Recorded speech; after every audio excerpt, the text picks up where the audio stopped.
I'll tell you not just some psychological facts.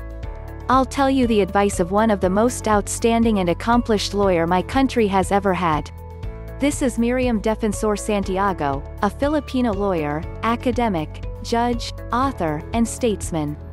Her career as a lawyer saw her serve in all three branches of the Philippine government. In 1997, she was considered part of the 100 most powerful women in the world by the Australian magazine. In 2012, she also became the first Filipina and the first Asian from a developing country who became a judge of the International Criminal Court. In short, she can argue. In an article by Esquire Philippines, they outlined Defensor Santiago's words on how to win an argument. According to her, sometimes you have to catch your opponent flat-footed. And you have to play tricks that are not exactly in the book. For example, if he is very bombastic, then you must lower your tone and sound more sober than he is. Because by comparison, he will sound drunk. Or if he is very serious, then you crack a joke.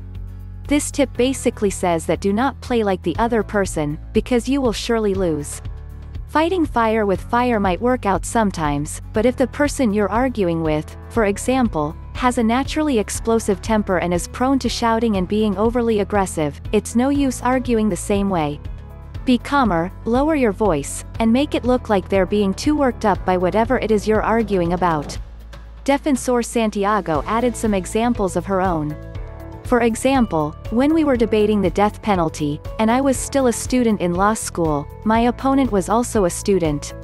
He addressed me as Mrs. instead of Ms.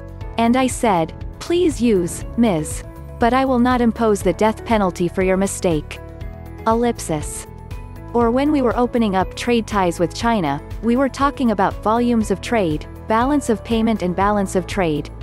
All of a sudden, I said, well, Filipinos might drink some tea, but remember we export sugar, but the Chinese don't take sugar in their tea. So that was a very effective point to say we could not possibly make money out of an RP-China trade relation at the time. In a nutshell, when arguing, don't follow the playbook. Be creative, be unpredictable, be playful, and be flexible.